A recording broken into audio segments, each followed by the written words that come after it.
ரொம்ப நாள் பிறகுங்க ஒரு நல்ல செய்தி. இஸ்ரேல் ஈரான் யுத்தம் முடிந்தபாடு கிடையாது. ஆனால் அமெரிக்கா ஈரான் யுத்தம் அப்படிங்கிறது முடிவுக்கு வரப்போகுது. ஒமான் நாட்டுக்கும் ஈரானுக்கும் இடையே ஒரு முக்கியமான ஒப்பந்தம் அப்படிங்கிறது கையெழுத்தாகி இருக்கு. ஈரானுக்கு பெரிய வெற்றி அப்படிங்கிறது கிடைச்சிருக்கு. இது எல்லாத்தையும் தான் இந்த ஒரு வீடியோவில் பார்க்க போகிறோம். எல்லாத்தையும் பார்த்துடலாமா?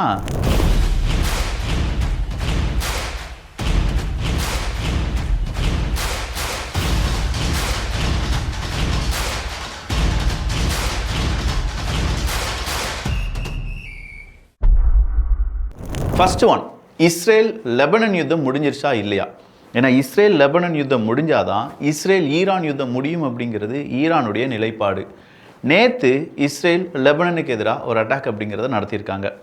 என்ன காரணம் அப்படின்னு சொல்லி பார்த்தா, இல்லை ஹிஸ்புல்லா எங்களுக்கு எதிரான ஒரு வயலேஷனில் ஈடுபட்டாங்க, அதன் காரணமாக நாங்கள் அவங்கள தாக்கினோம் அப்படின்னு சொல்லக்கூடிய ஒரு செய்தியை வெளியிட்டிருக்கிறார்கள். ஸோ இந்த செய்தி அஃபிஷியலாக இஸ்ரேல் பக்கம் இருந்து வந்ததுனால ஈரான் இதை கோபமாக சில விஷயங்கள் கேட்டாலும் இப்போது நெத்தன்யாகு அவர்கள் என்ன தெரியுமா பதில் சொல்லியிருக்காங்க? அமெரிக்கா தான் சொல்லிட்டாங்கல்ல இஸ்ரேல் நீங்கள் லெபனன் அடிக்கக்கூடாதுன்னு சொல்லி, மறுபடியும் லெபனன் அடிச்சிட்டு இருக்கீங்க அப்படிங்கிற ஒரு கேள்வி கேட்க அதற்கு அவர் சொன்ன பதில், அமெரிக்கா குறிப்பாக அதிபர் ட்ரம்ப் அவர்கள் one of the best friend அப்படின்னு சொல்லலாம். பட் பார்டர் செக்யூரிட்டி அப்படின்னு சொல்லி வரும்போது எங்களுக்கு என்ன தேவையோ அதை தான் நாங்கள் முடிவுகளாக எடுக்க முடியும். எங்களுடைய நண்பன், எங்களுடைய பகைவன் அதெல்லாம் இந்த இடத்துல இல்லவே இல்லை அப்படின்னு சொல்லிட்டார். ஸோ இஸ்ரேல் லெபனன் யுத்தம், இஸ்ரேல் காசா இது தொடர்ச்சியாக நடந்து கொண்டே இருக்கிறது. அதில் எந்த மாற்றமும் கிடையாது. எந்த மாற்றமும் வரப்போகிறதுக்கான அறிகுறிகள் இருக்கான்னு கேட்டால், காசா பகுதியில் ஹமாஸ் நாங்கள் ஆயுதங்களெல்லாம் கீழே போட்டுட்டு நாங்கள் சரணடைஞ்சிரோம்ப்பா அப்படின்னு சொன்னால் கூட, மொத்தமாக நீ வெளியேறு, நானும் வெளியேறுறேன், அது வரைக்கும் நான் வெளியேறவே மாட்டேன் அப்படின்னு சொல்லி ரொம்ப பெரிய அளவில் ஸ்டிக் ஆன் செஞ்சுட்டு இருக்காங்க இஸ்ரேல். இதுதான் அதுக்கான அப்டேட். இப்போது நேராக ஈரான் அமெரிக்காவினுடைய யுத்தத்துக்கு வரப்போகிறோம். ஈரான் அமெரிக்காவினுடைய யுத்தத்தில் ரொம்ப பாசிட்டிவான செய்தி என்ன தெரியுமா? ஐஆர்ஜிசி, நீங்கள் ஐஆர்ஜிசிக்கு உதவி செய்கிறீங்க, ஐஆர்ஜிசியினுடைய தலைவர்கள் இந்த ஏர்லைன்ஸை பயன்படுத்துகிறாங்க, ஐஆர்ஜிசியினுடைய முக்கியமான விஷயங்கள் எல்லாமே இந்த ஏர்லைன்ஸ் வழியாக நடந்துட்டுருக்கு, அதனுடைய ஷேர் வாங்கி வச்சுருக்காங்க அப்படின்னு சொல்லி ஈராக்கில் இருக்கக்கூடிய ஒரு ஏர்லைன்ஸுக்கு எதிராக பொருளாதார தடையை போட்டிருந்தாங்க அமெரிக்கா. இந்த பொருளாதார தடை ஈராக்குக்கும் சரி ஈரானுக்கும் சரி மிகப்பெரிய குடைச்சலாகத்தான் இருந்துச்சு. ஸோ இந்த பொருளாதார தடையை நீக்க வேண்டும் அப்படின்னு சொல்லி ஈராக்கும் கேட்டிருந்தாங்க. இந்த அமெரிக்காவை பொறுத்த வரைக்கும் நீங்கள் கண்டிப்பாக ஈரானுக்கு உதவி செய்தீர்கள் என்றால் செகண்டரி சாங்ஷன்ஸ் அப்படிங்கிறதெல்லாம் உங்களுக்கு வந்துக்கிட்டே இருக்கும் அப்படிங்கிற தகவலை கொடுத்திருந்தார்கள்.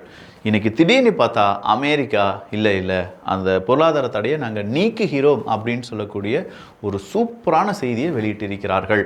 இது ஏன் விக்கி இவ்வளோ சூப்பரான செய்தி அப்படின்னு நம்ம சொல்கிறோம்னா, சார் ரொம்ப பாசிட்டிவான அப்ரோச். ஈரானுக்கு எதிராக ஈராக்கினுடைய விமானம், அந்த விமானத்தினுடைய ஒரு சேவை அது பாதிக்கப்பட்டிருந்தது, அதை நாங்கள் இப்போ தடைப்படுத்தி இருக்கிறோம், அந்த பாதிப்பு எதுவுமே இல்லாமல் அந்த விமான சேவை நடக்கட்டும் அப்படின்னு சொல்லி அமெரிக்கா சொல்லியிருப்பது ஒரு பாசிட்டிவ் அப்ரோச்சாக பார்க்கப்படுகிறது. அப்போ சீக்கிரமாகவே அமெரிக்கா மற்றும் ஈரான் இந்த இரண்டு நாடுகளுக்கு இடையே கையெழுத்துலாம் நடந்துருமா விக்கி அப்படின்னு கேட்டால், ஈரான் ஒரே ஒரு விஷயத்தை மட்டும் சொல்லியிருக்காங்க. ஆல்ரெடி இந்த கையெழுத்து எல்லாமே நடைபெற்று புரிந்துணர்வு ஒப்பந்தம்லாம் ஏற்பட்டிருந்துச்சு. அந்த நேரத்தில் அமெரிக்கா தேவையில்லாமல் சில வயலேஷனை செஞ்சுட்டாங்க.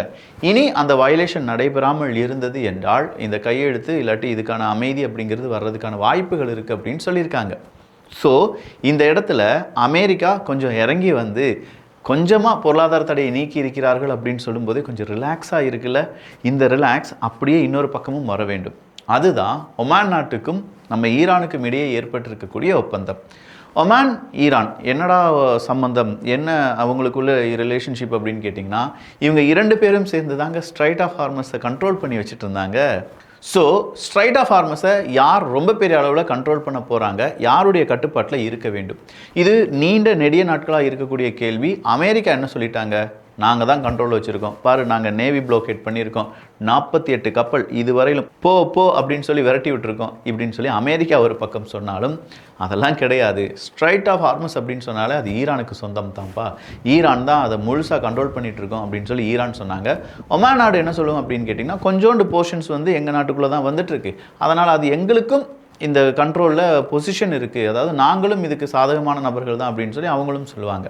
பட் இப்போது அமெரிக்கா நேவல் ப்ளோக்கேட் அப்படிங்கிறத கண்டினியூ பண்ணிகிட்டே இருக்காங்க. ஸ்ட்ரைட் ஆஃப் ஹார்மஸ் ஓப்பன் ஆகிற வரைக்கும் எங்களுடைய நேவல் ப்ளோக்கேட் இருக்கும் அப்படிங்கிறத அவங்க தெளிவாக சொல்லிட்டாங்க. அப்போ அமெரிக்காவை நம்ம கண்டுக்கிட வேண்டாம். அப்போ ஓமன் நாடும் இந்த பக்கமாக ஈரானும் சேர்ந்து ஸ்ட்ரைட் ஆஃப் ஹார்மஸ் எப்படி திறக்கிறது? இப்போ வந்து டெம்பரரி ரூட் அப்படிங்கிறத டிஃபைன் பண்ணியிருக்காங்க. அந்த டெம்பரரி ரூட் வழியாக தான் இந்த மாதிரி கண்டெய்னர் ஷிப் எல்லாமே போயிட்டுருக்கு. இந்த டெம்பரரி ரூட் அப்படின்னு சொல்லும்போது அதை நார்த்தன் ரூட் அப்படின்னு சொல்லுவாங்க. அதாவது ஈரானுடைய லடாக் ஐலண்டு கூட அப்படியே சதர்ன் ரூட்டு ஒமானி வாட்டர்ஸ் கூடயும் போயிட்டு இருக்கக்கூடிய இந்த 2 ரூட்டும் தான்.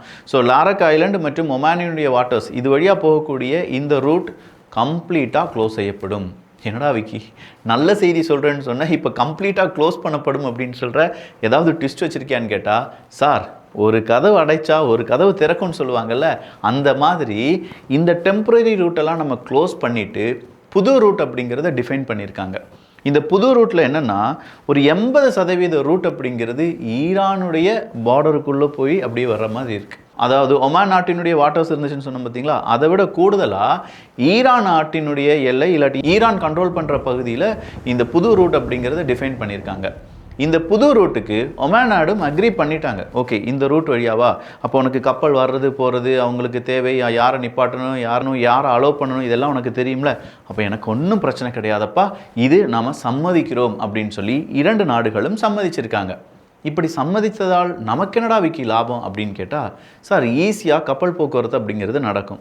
ஈரான் மனசு வைக்கக்கூடிய நாடுகள் எந்த பிரச்சனையும் இல்லாமல் அதை கடந்து போக முடியும். ஈரானை எதிர்க்கக்கூடிய நாடுகள் சில பிரச்சனைகளை கடந்து தான் அதை கடந்து போக முடியும். அப்படி இருக்கும் பட்சத்தில் அமெரிக்கா இதில் தோற்றுவிட்டார்களான்னு கேட்டால், அமெரிக்காவுக்கு இங்கே ரோல் அப்படிங்கிறதே இல்லை, ஒன்றுமே இல்லை. சீனா இங்கேயோ இருக்குது, நான் இங்கே இருக்கேன். நான் சீனாவில் இருக்கக்கூடிய ஒரு பஸ்ஸை நிப்பாட்டுறதுக்கு இங்கேருந்து ஒரு சிக்னல் அனுப்புகிறேன். அங்கே ஒரு ட்ரோன் வந்து பஸ்ஸை நிப்பாட்டி வெறிச்சுன்னு பார்த்துட்ருக்கு. எவ்வளோ நாளுக்கு அதை அப்படியே கட்டுப்படுத்த முடியும்? ஸோ தூரமாக இருக்கக்கூடிய நாடான அமெரிக்கா இந்த பக்கமாக இருக்கக்கூடிய ஸ்ட்ரைட் ஆஃப் ஹார்மஸை நான் தான் கண்ட்ரோல் பண்ணுவேன் அப்படின்னு சொன்னால் அது அமெரிக்காவுக்கு விரயம், வீண் செலவு, தண்டத்துக்கு செலவு பண்ணிக்கிட்டே இருக்க வேண்டியதாக இருக்கும். இதெல்லாம் இல்லாமல் சுமூகமாக ஓகே ஸ்ட்ரைட் ஆஃப் ஹார்மஸ் திறந்து விட்டதா, ஆயில் மார்க்கெட் ஸ்டேபிள் ஆகிருச்சா, வா மச்சான் அடுத்ததாக என்ன செய்யலாம், பேச்சுவார்த்தையா, வா இதை செஞ்சு முடிச்சு விட்டுட்டு போயிட்டே இருக்கலாம் அப்படின்னு சொல்லி 2 நாடுகளும் இறங்கி வர்றதுக்கான வாய்ப்புகள் இருக்குது. ஸோ அதுக்கு க்ரீன் சிக்னல் தான் ஒமான் நாடும் ஈரானும் இப்போது ஜியோகிராஃபிக்கலி இந்த ஸ்ட்ரைட் ஆஃப் ஹார்மஸ் அப்படிங்கிறத அடுத்த ஒரு ரீரூட் பண்ணி டெம்பரரி ரூட் எல்லாத்தையுமே க்ளோஸ் பண்ண இந்த செய்தி புரிஞ்சதா உங்களுக்கு? டெம்பரரி ரூட்டை க்ளோஸ் பண்ணதுனால இப்போ கப்பல்கள் என்ன செய்யும்னா, ஓகே இது பெர்மனன்ட் ரூட், இதை சரிப்படுத்திட்டாங்க அப்படின்னு சொல்லி அதை நம்பி போக மாட்டாங்க. காரணம் இங்கே இன்னொரு ட்விஸ்ட்டும் வச்சுருக்காங்க ஈரான்.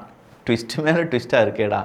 நல்லபடியாக இந்த ட்விஸ்ட்டை புரிஞ்சுக்கணும்னா இப்போ நடக்கக்கூடிய அமெரிக்கா ஈரானுடைய ஒப்பந்தத்தை பற்றி நம்ம தெரிஞ்சுக்கணும். அமெரிக்கா ஈரான் ஒப்பந்தத்தில் அமெரிக்கா ஸ்ட்ரைட் ஆஃப் ஹார்மஸை ஈரானுக்கு ஃபுல் கண்ட்ரோலில் கொடுக்க மாட்டேன்னு சொல்லிட்டு இருக்காங்க. ஈரானை பொறுத்த வரைக்கும் அது ஏன் கண்ட்ரோலில் தான் இருக்கணும் அப்படின்னு சொல்லி ஒமான் நாடு கூட சேர்ந்து பேசி தான் இப்போ ஈரானுடைய வாட்டர்வேஸ் வழியாக அது போயிட்டுருக்கு. ஆனால் இந்த புதிய ரூட் அப்படிங்கிறதுக்கு ஒமான் நாடு எவ்வளோ நாட்களுக்கு சம்மதம் தெரிவித்திருக்கிறார்கள் என்றால் 2 மாதங்கள், 3 மாதங்கள், இல்லாட்டி 6 மாதங்கள் மேக்சிமமாக. இந்த 6 மாதங்கள் இந்த ரூட் வழியாக நீங்கள் கப்பலை கொண்டு போங்க, அதுக்கான வருமானம் அது எல்லாமே ஈரானுக்கு கிடைக்கட்டும், எனக்கு பிரச்சனை கிடையாது.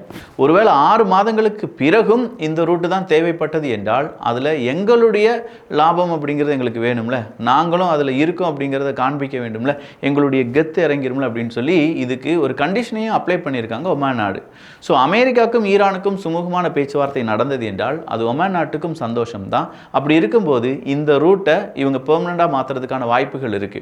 அப்படி இல்லையா ஒமான் நாட்டுகிட்ட சொல்லி, ஒமான் நாடு நீ ஈரானுக்கு டெம்பரரியாக தானே கொடுத்துருந்த அந்த ரூட்டை, அதை க்ளோஸ் பண்ண சொல்லு, வேறு ஏதாவது ரூட்டை ரெடி பண்ணு அப்படின்னு சொல்லி அமெரிக்கா ஒமான் நாட்டுக்கு எதிராக ஒரு ப்ரெஷர் கொடுக்கறதுக்கான வாய்ப்புகள் இருக்குது.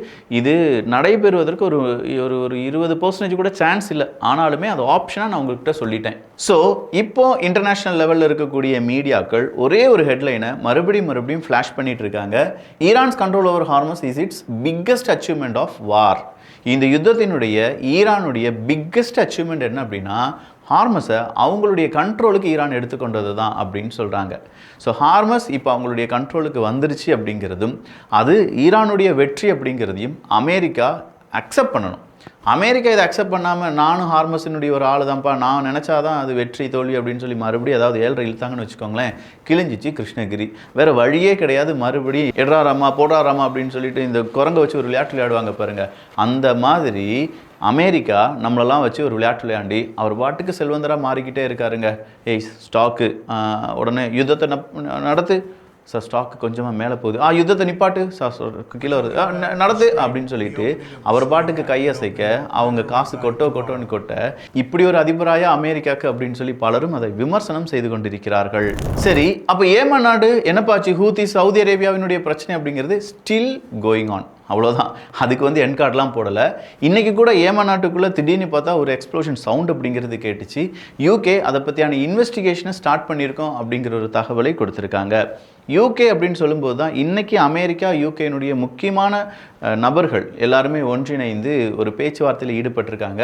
ஈரானுடனான அமைதி பேச்சுவார்த்தையை அமெரிக்கா எப்படி அக்செப்ட் பண்ண போகிறாங்க, அதனால் யூகேக்கு என்ன பிரச்சனைகள் இருக்குது, யூகே இதில் எந்த மாதிரியான நடவடிக்கையில் ஈடுபட வேண்டும் அப்படிங்கிறதுலாம் அவங்க டிஸ்கஸ் பண்ணதாக செய்திகள் வெளியிடப்பட்டிருக்கிறது. இவ்வளோ ரணகலத்திலையும் உனக்கு ஒரு குதூகலம் கேட்குதுலாப்பா அப்படின்னு கேட்குற மாதிரி அரம்கோ இருக்குல்ல, ஈரான் அடிச்சுட்டாங்க, அரம்கோ ஆயில் ரிஃபைனரி முடிஞ்சு போச்சு, அப்படி இப்படிலாம் நாமளும் செய்திகள் சொன்னோம். பட் அரம்கோவினுடைய லாபம் 44% அதிகரித்திருப்பதாக சொல்லப்படுகிறது. How is it possible? It's a medical miracle அப்படின்னு கேட்டால் ஒரு மிராக்கிளும் கிடையாது. ஈரானுடைய ஆயில் வெளிநாடுகளுக்கு போகலை. சவுதி அரேபியாவினுடைய ஆயிலை இப்போந்தான் என்ன செஞ்சிட்ருக்காங்க, ஹூத்திஸ் தடுத்து நிப்பாட்டியிருக்காங்க. அது இல்லாமல் ஆயிலினுடைய ப்ரைஸ் அப்படிங்கிறது அதிகமாகுது. இது எல்லாம் கூட்டி கழிச்சு பார்க்கும்போது சவுதி அரேபியாவுக்கு சூப்பரான லாபம். அதனால் அவங்களுடைய அரம்கோ 44% லாபத்தை அதிகமாக எடுத்திருக்கிறார்கள். இம்பிட்டு தான் சிம்பிள் கால்குலேஷன். இதை வச்சு அரம்கோ பெருசாக ஒரு பிளானை போட்டிருக்காங்க. இந்த யுத்தம் நடந்துக்கிட்டே இருந்து சவுதி அரேபியாவுக்கு எந்த பிரச்சனையும் இல்லாமல் இருந்தது என்றால் சவுதி அரேபியாவுக்கு அது நல்ல விஷயம்தான்.